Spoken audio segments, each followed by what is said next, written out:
Assalamualaikum warahmatullahi wabarakatuh. Kali ini kita akan melanjutkan di bab yang kedua, yaitu untuk struktur dan fungsi tubuh makhluk hidup. Untuk pertemuan kali ini kita akan membahas pada poin pertama bagian pertama yaitu menjelaskan proses pencernaan dan peran sistem pencernaan. Jadi di sini kita fokus pada sistem pencernaannya terlebih dahulu. Nah, untuk ke sistem pencernaan, terlebih dahulu kita mempelajari bagaimana nutrisi yang masuk ke dalam tubuh kita. Jadi banyak sekali nutrisi yang masuk ke dalam tubuh kita, mulai dari karbohidrat. Karbohidrat di sini sebagai sumber energi bagi tubuh kita ya. Kemudian lemak. Lemak ini sebagai pelindung tubuh. Dilanjutkan ada protein. Protein disebut zat pembangun tubuh. Ada vitamin dengan sebutan lain sebagai pahlawan tubuh. Dan mineral yang berfungsi sebagai pendukung fungsi dari tubuh. Jadi ada 5 nutrisi utama yang masuk ke dalam tubuh kita. Lanjut, di sini ada nutrisi itu terbagi menjadi 2 ya. Ada yang makronutrisi dan ada yang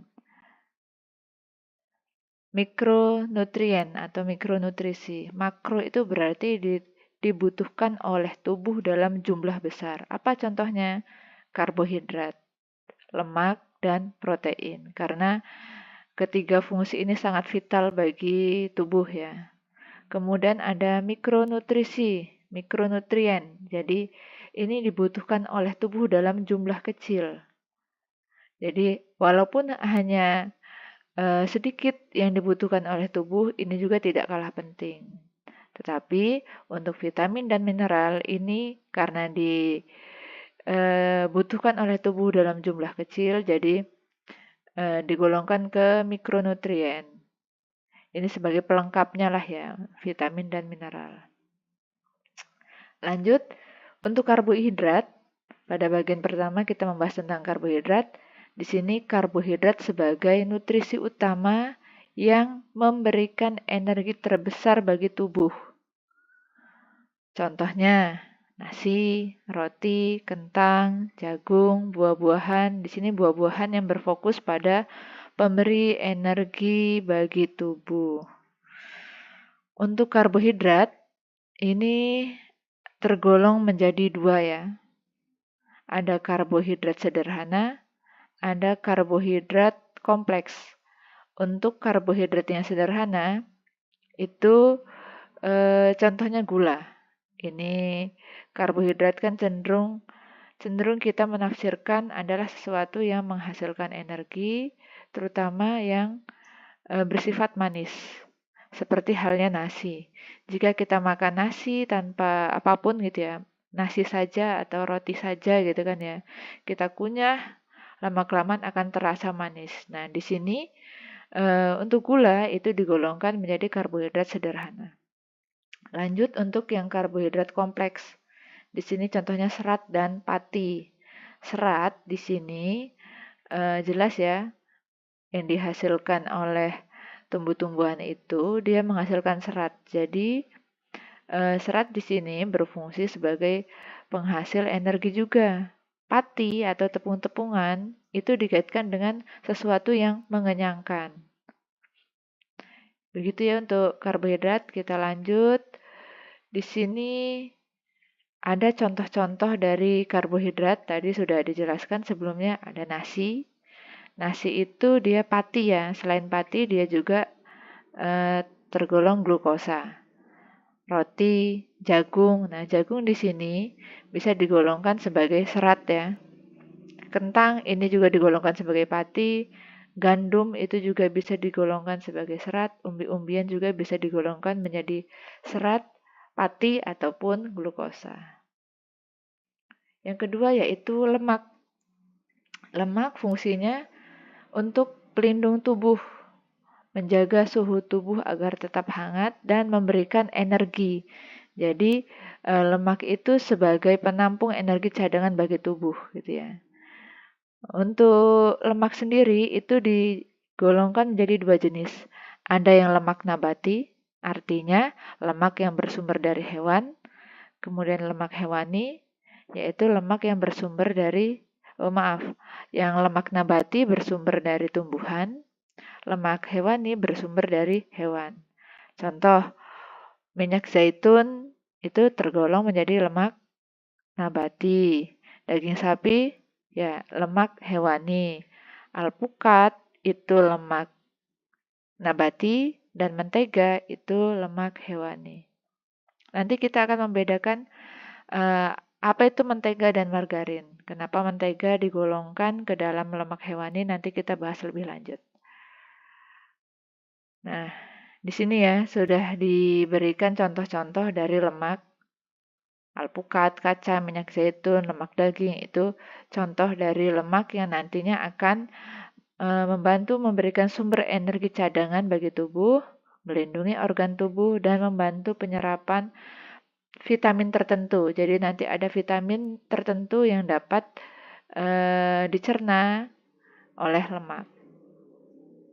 Lanjut, di sini ada protein.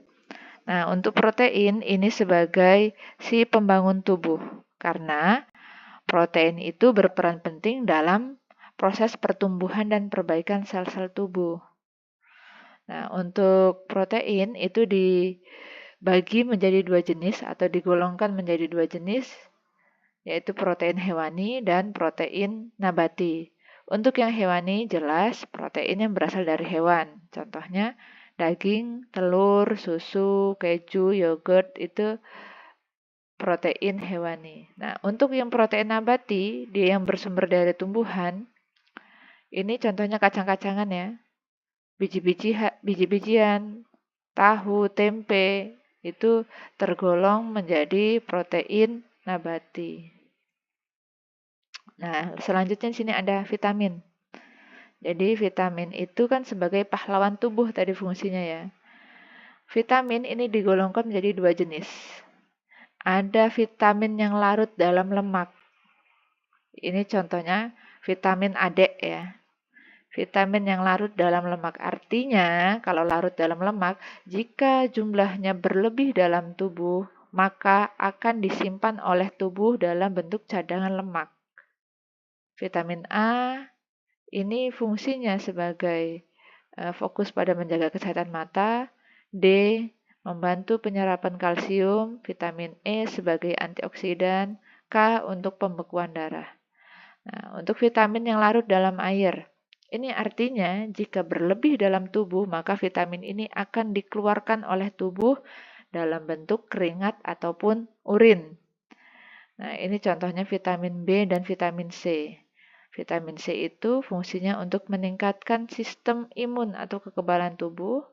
Kemudian untuk yang B, di sini dikatakan B kompleks karena vitamin B seperti yang kita ketahui ada B1, B2, B3, B5, B6, B9 sampai dengan B12. Ini fungsinya membantu dalam metabolisme energi dalam tubuh dan memelihara fungsi otak. Lanjut, di sini ada mineral. Mineral itu si pendukung fungsi tubuh. Ada beberapa mineral yang dapat kita bahas di sini, contohnya kalsium ya. Kalsium itu fungsinya sebagai membantu dalam proses pembentukan tulang dan gigi, kontraksi otot, dan pembekuan darah. Contoh untuk makanan atau sumber makanan yang mengandung kalsium, di sini ada susu dan produk olahannya seperti yogurt, keju, itu kan produk olahan dari susu ya. Kemudian sayuran hijau berdaun gelap, contohnya daun singkong ya, kangkung gitu kan ya. Kemudian kacang-kacangan, jelas di sini misalkan kacang panjang, kacang hijau, kacang merah, kacang kedelai. Nah, lanjut untuk yang fosfor. Fosfor ini masih sama sebagai pembentukan tulang dan gigi dan produksi energi. Di sini untuk fosfor berada pada sumber makanan, bisa pada daging, ikan, baik ikan tawar ataupun ikan laut, unggas, kacang-kacangan, dan biji-bijian. Lanjut untuk magnesium. Magnesium itu fungsi utamanya membantu dalam proses metabolisme yang ada pada saraf dan otot, kemudian nantinya akan membantu dalam proses produksi energi. Ini contohnya pada kacang-kacangan, biji-bijian, sayur hijau berdaun gelap. Masih di sini ya. Kemudian natrium. Natrium itu membantu dalam proses keseimbangan cairan tubuh atau transmisi saraf. Transmisi itu kan perpindahan dari saraf yang satu yang lain gitu ya. Jadi koneksi antar saraf gitu ya. Ini berada pada sumber makanan garam meja atau garam dapur ya, dan makanan olahan. Lanjut di sini ada kalium. Kalium itu berfungsi untuk menjaga keseimbangan cairan tubuh, hampir sama ya, dan membantu dalam fungsi otot dan saraf. Ini contohnya pada pisang, alpukat, kentang, dan tomat. Nah, untuk lebih lanjut mengenai tadi nutrisi yang telah kita bahas, nanti kita akan melakukan diskusi di dalam kelas tentang bagaimana proses yang terjadi dalam tubuh setelah kita makan.